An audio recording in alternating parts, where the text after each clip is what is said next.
ሰላም ጤና ይስጥልን። የተከበራችሁ የኢዲኤም ሚዲያ ተከታታዮች በሙሉ የዕለተ ሮብ ዜናዎችን ይዘንላችሁ መተናል። አብራችሁን ቆዩ። ታዲያ ቻናላችንን ሰብስክራይብ፣ ሼር በማድረግ አብሮነታችሁ አይለየን። በቅድሚያም አርዕስተ ዜና። የአርሴናል የፕሪሚየር ሊግ ዋንጫ መቀናጀትን አስመልክቶ የሙዚቃ ኮንሰርት ሊካሄድ ነው ተባለ። የኢሄፓ ዋና ጸሐፊ ወይዘሮ ሚስጥረ ስላሴ ታምራት በምስራቅ አርሲ ወቅታዊ ሁኔታ ላይ ድምጻቸውን አሰሙ። የአሜሪካ መንግስት በአሜሪካ ውስጥ ቪዛ የሚሰጥባቸው የነበሩ 50 የሚሆኑ ኤምባሲዎችን በማጠፍ ወደ 20 እንደሚቀንስ የተሰማ ሲሆን የአዲስ አበባ የቪዛ ማዕከል ከሚባሉት ውስጥ አንዱ መሆኑንም ተገልጿል። አርቲስት መሰረት መብራቴ፣ አርቲስት ሰለሞን ሞሄ እና አርቲስት ንብረት ገላው እከ በምስራቅ አርሲ ላይ እየደረሰ ስላለው አሳዛኝ የዜጎች ግድያ ድምጻቸውን ሰጡ። ብፁዕ ወቅዱስ አቡነ ማትያስ ቀዳማዊ ፓትርያርክ ርዕሰ ሊቃነ ጳጳሳት ዘኢትዮጵያ ሊቀ ጳጳሳት ዘአክሱም ወጨጌ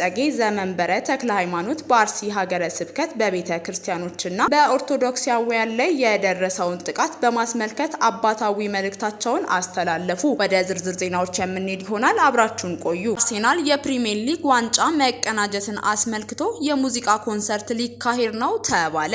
አርሴናል የተቀናጀውን የፕሪሚየር ሊግ ዋንጫ አስመልክቶ ዊ ሻምፒዮንስ ሊግ 2026 የተሰኘ ትልቅ የእግር ኳስ የመዝናኛ ፌስቲቫል የፊታችን ቅዳሜ ግንቦት 29 2018 በአዲስ አበባ ስታዲየም እንደሚካሄድ አዘጋጆቹ በትላንትናው ዕለት በአዲስ አበባ ስታዲየም በሰጡት መግለጫ አስታውቀዋል። ዊ ሻምፒዮን 2026 ግንቦት 29 2018 በአዲስ አበባ ስታዲየም የሚካሄደው ታሪካዊ የእግር ኳስ የመዝናኛ ፌስቲቫል እንደሆነ የተገለጸ ሲሆን የዓለም አቀፍ የእግር ኳስ ሌጀንዶች፣ የዓለም አቀፍ የእግር ኳስ ሚዲያ ባለሙያዎች፣ ታዋቂ ድምፃውያንና ከ30 ሺህ በላይ የእግር ኳስ ወዳጆችን በአንድ ላይ የሚያሰባስብ ታሪካዊ ክስተት ነው ተብሏል። መርሃ ግብሩ ከእግር ኳስ በላይ የፍቅር፣ የታማኝነት፣ የባህል፣ የመዝናኛና ስፖርት ማህበረሰብን የሚያስተሳስር ኃይል የሚከበርበት መድረክ ነው ተብሏል። እንዲሁም ይሄ ዝግጅት ኢትዮጵያን ለዓለም ለማስተዋወቅ ትልቅ ዓለም አቀፍ መድረክ እንደሚሆን ተናግሮ በዓለም አቀፍ እንግዶች፣ የዓለም አቀፍ ሚዲያ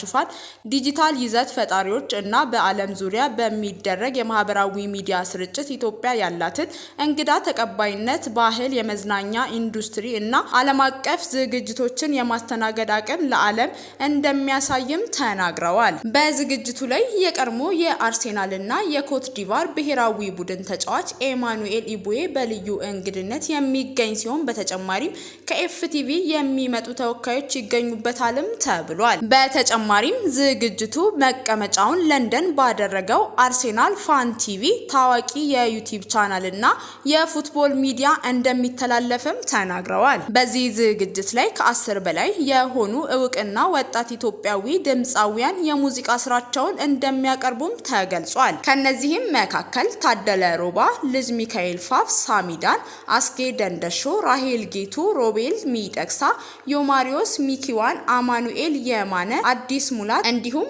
እውቁ የዳሶል አፍሮቢት ሙዚቃ ተጫዋቹ ፍራንኪዮ ዲ እና ሌሎች ድምፃውያን የሙዚቃ ስራዎቻቸውን ያቀርባሉም ተብሏል። የዊ ቻምፒዮንስ ሊግ 2026 የመግቢያ ትኬት በአዋሽ ባንክ ገበያ ላይ ከዋለበት ጊዜ ጀምሮ ትኬቱን በአዋሽ ብር ፕሮ፣ በአዋሽ ባንክ ቅርንጫፎች ወይም በስታዲየም ጊዜያዊ የትኬት ጣቢያዎች ማግኘት እንደሚቻልም ጠቁመዋል። ዝግጅቱ በዋርዳስ ኢንተርቴንመንት የተዘጋጀ ሲሆን አዋሽ ባንክ፣ አዋሽ ብር ፕሮ የዝግጅቱ ዋና ስፖንሰር ነው ተብሏል። የፕላቲኒየም ስፖንሰሮች ሀበሻ ቢራና ንጉስ ማልት እንዲሁም ፔፕሲና አዲካ ስፖንሰሮች፣ ልዩ አጋሮቻቸው የባህልና ስፖርት ሚኒስቴር፣ ኢትዮጵያ አዲስ አበባ ቱሪዝም ኮሚሽን፣ ኢትዮጵያ አየር መንገድ ሌሎችም መሆናቸውን ገልጸዋል። በመጨረሻም ቫርዳስ ኢንተርቴንመንት እንዲህ ሲል መልእክቱን አስተላልፏል። ዊ ቻምፒዮንስ ሊግ 2026 ከእግር ኳስ በላይ ነው። ስፖርት፣ መዝናኛ፣ ባህልና ማህበረሰብን የሚያገናኝ መድረክ ነው። ለኢትዮጵያ የእግር ኳስ ወዳጆች የማይረሳ ተሞክሮ በመፍጠር ኢትዮጵያን ለዓለም ለማስተዋወቅና ዓለም አቀፍ እንግዶችን በአዲስ አበባ ለመቀበል በአንድነት ታሪክ እንስራ በማለት መልእክታቸውን አስተላልፈዋል። ኢሄፓ ዋና ጸሐፊ ወይዘሮ ሚስጥረ ስላሴ ታምራት በምስራቅ አርሲ ወቅታዊ ሁኔታ ላይ ድምጻቸውን አሰሙ።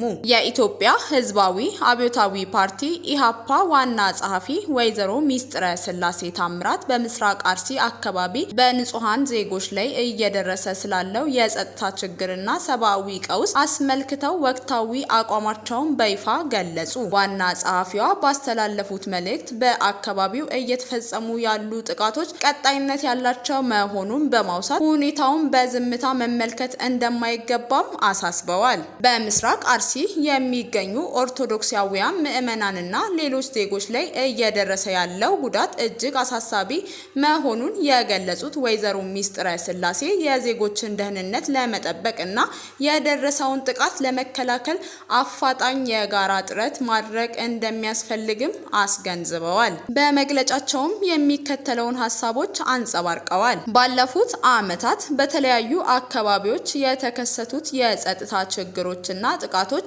የሚያሳዩት የጋራ ተግዳሮቶች አለውም ብለዋል። በመሆኑም ማህበረሰቡ ከዝምታ ወጥቶ የራሱንና የወገኑን ደህንነት ለመጠበቅ እንዲሁም በዜጎች ላይ እየደረሰ ያለውን ተጽዕኖ ለመከላከል በጋራ መቆም ይጠበቅበታልም ብለዋል። የኢሄፓ ዋና ጸሐፊዋ አክለውም የመንግስት አካላት ለጉዳዩ ቅድሚያ በመስጠት የዜጎችን ሕይወትና ደህንነት እንዲያረጋግጡና ሰላም እንዲሰፍን ጥሪ አቅርበዋል። የአሜሪካ መንግስት በአፍሪካ ውስጥ ቪዛ የሚሰጥባቸው የነበሩትን 50 የሚሆኑ ኤምባሲዎችን በማጠፍ ወደ 20 እንደሚቀንስ የተሰማ ሲሆን የአዲስ አበባ የቪዛ ማዕከል ከሚባሉት ውስጥ አንዱ ይሆናልም ተብሏል። የአሜሪካ የውጭ ጉዳይ ሚኒስቴር በአፍሪካ ውስጥ የውጭ ዜጎችን የቪዛ ጥያቄ በመቀበል ምላሽ የሚሰጡ የኤምባሲዎችን ቁጥር በከፍተኛ መጠን ለመቀነስ ባወጣው እቅድ መሰረት የቪዛ ሂደት በተወሰኑ ቦታዎች ብቻ እንደሚታይም ተወስኗል ተብሏል። በዚህ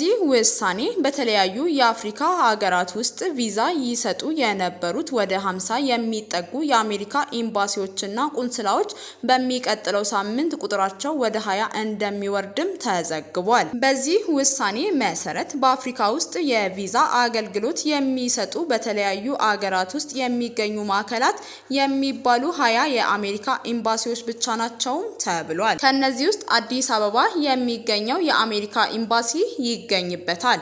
በተጨማሪም የኢትዮጵያ ተጎራባች ከሆኑ አገራት መካከል የአሜሪካ ቪዛ የሚሰጥባቸው ናቸው የተባሉት ጅቡቲና ኬንያ የሚገኙ ኤምባሲዎች ናቸውም ተብሏል። በሰኔ ወር ውስጥ ተግባራዊ እንደሚሆን በተነገረው በዚህ አሰራር አሜሪካ ወደ አገሯ ለመግባት የቪዛ ጥያቄ የሚያቀርቡ አፍሪካውያን በአገራቸው ውስጥ ቪዛው የማይሰጥ ከሆነ በአቅራቢያቸው በሚገኝ አገር በመሄድ ጥያቄያቸውን ማቅረብ ይኖርባቸዋልም ተብሏል።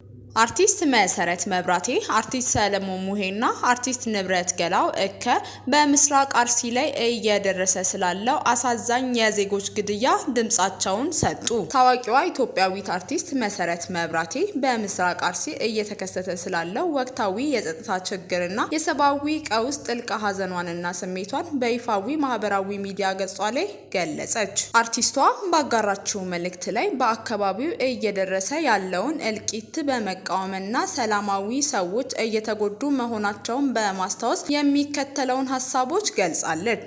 በአካባቢው እየተፈጠረ ያለውን ግድያና መከራ በመጠየቅ የምስራቅ አርሲን ሁኔታ የደም ምድር በማለት ገልጸዋለች። ከምድራዊ ዳኞች ፍትህ ማግኘት ባለመቻሏ ፍትህን ለማግኘት ወደ ሰማያዊ አምላክ መዞሯንም በአጽንኦት ተናግራለች። በተጨማሪም በግጭቱ ለተጎዱ ወገኖች የጸሎትና የሀዘን መግለጫ በማስተላለፍ ነፍሳቸውን እንዲቀበል ጸልያለች። ይህ በታዋቂዋ አርቲስት የተላለፈው መልእክት በምስራቅ አርሲ እየደረሰ ላለው የዜጎች መፈናቀልና ሞት ሰፊ የህዝብ ትኩረት የሳበና የሰብአዊ መብት ጥሰቱን የሚያወግዝም ሆኗል ተብሏል። አርቲስት ሰለሞን ሙሄ በምስራቅ አርሲ በዜጎች ሞት የተሰማውን ጥልቅ ሐዘን ገለጸ። ታዋቂው አርቲስት ሰለሞን ሙሄ በአርሲ አካባቢ እየተከሰቱ ያሉትን አሳዛኝ የዜጎች ህይወት መጥፋት ተከትሎ ጥልቅ ሐዘኑን ገለጸ። አርቲስቱ በሰላም የመኖር መብት መከበር እንዳለበት በመጠየቅ ለሰላም ለትብብርና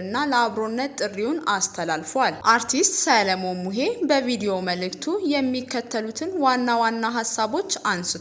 ሰላማዊ የመኖር መብት መሰረታዊ መሆኑን ሲገለጽ አትግደል ነው፣ ሌላ አይደለም። እንዴ አትግደል አትበል የሚባልበት ሀገር ላይ ነው ያለነውም ብሏል። ስለ ሐዘን መግለጹ ተያያዥነት ባለው ትችት አርቲስቶችስ ሲናገር ድምጻችንን ስናሰማ መርጦ አልቃሽ ትሉናላችሁ፣ መርጦ አልቃሽ ትባላለ ስትናገርም ብሏል። አርቲስቱ ኢትዮጵያ በጋራ የምንስማማበት ሀገር መሆኗን በማስታወስ ሁሉም ወገን በጋራ ለመፍትሄና ለሰላም እንዲቆም አሳስቧል። የአርቲስቱ መልእክት ዋና ይዘት ንጹሃን ዜጎች እንዳይጎዱ በሀገር ውስጥ ሰላም እንዲሰፍንና መተሳሰብ ቅድሚያ እንዲሰጠው የሚያሳስብ ነው ተብሏል። ታዋቂው አርቲስት ንብረት ገላው እከ በምስራቅ አርሲ ለተፈጠረው የሰብአዊ ቀውስ ድምጹን አሰማ። አርሲ አካባቢ በታጠቁ ኃይሎች በንጹሃን ዜጎች ላይ እየደረሰ ላለው ጥቃትና ለተጎጂዎች የመቆርቆር አቋሙን በይፋ አሳይቷል። አርቲስቱ በተለይም በታጠቁ ኃይሎች ምክንያት ህይወታቸውን ላጡ ወገኖች ድምጽ መሆኑን በማስታወቅ ያለውን ጥልቅ ሐዘንና ቁጭት ገልጿል። ንብረት ገላው እከ በሰጠው መግለጫ የሚከተለው መልእክቶች አስተላልፏል። የሰው ጥበብ ቆሟል። በገዳማትና አብያተ ክርስቲያናት በቅዱስ ታቦቱ በነዋያተ ቅዱሳቱ በአባቶች የሚስጥር ክህነትና በቅዱሳኑ ላይ የሚያድር መንፈስ ቅዱስ ገድል ተአምራቱን ያድርግ። አምላካችን አይፈር። እግዚአብሔር በማደሪያዎቹ ላይ አድሮ እንዲያድነንና እንዲፈርድ አጥብቄ እጸልያለሁ። ወዮ አርሲ በማለት የተሰማውን ጥልቅ ሐዘን ገልጿል። የአርቲስቱ ይሄ ድርጊት በወቅታዊ የሀገሪቱ ጉዳይ ላይ የኪነ ጥበብ ባለሙያዎች ያላቸውን ሚና በማጉላት ለተጎጂዎች መፍትሄ እንዲፈልጉ ግፊት እያደረገ ይገኛልም ተብሏል።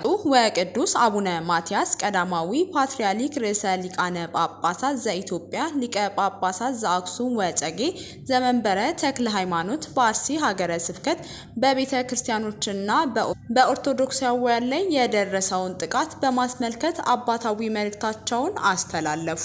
በአርሲ ሀገረ ስብከት በአሰኮ፣ በሸርካ፣ በሆነንቆሎ፣ በወቤ እና በሙናሳ ወረዳዎች በመንፈስ ቅዱስ ልጆቻችንና በቅድስት ቤተ ክርስቲያን ላይ የደረሰውን አሰቃቂ ጥቃት የሰማነው በተሰበረ ልብ ነው ብለዋል። የእምነት ነጻነት ተደፍሮ 100 ዓመታት ያስቆጠረው የጠላታ ቅዱስ ገብርኤል ቤተ ክርስቲያን በተቃጠለበት እንዲሁም የካራ ኩፋታኒ መድኃኔዓለም ቤተ ክርስቲያን በተዘረፈበት በዚሁ ክፉ ቀን በርካታ ምዕመናን በግፍ መስዋዕትነትና በመቶዎች የሚቆጠሩ ወገኖቻችን ከቀያቸው መፈናቀላቸውን ቤተ ክርስቲያናችን በእጅጉ ያሳዘናት ክስተት ነው ብለዋል። የሰላም የፍቅርና የታሪክ ምህዳር የሆነችው ቤተ ክርስቲያናችን ምድራዊ መከራ ውስጥ ያሉትን ምዕመናን በምታጽናናበት በዚህ ወቅት ራሷ በፈተና ውስጥ ሆና ከመቸገሯን በላይ በአርሲ ምድር በተደጋጋሚ የሚስተዋለው በደልና ግፍ በሁላችንም ልብ ውስጥ እስከ መቼ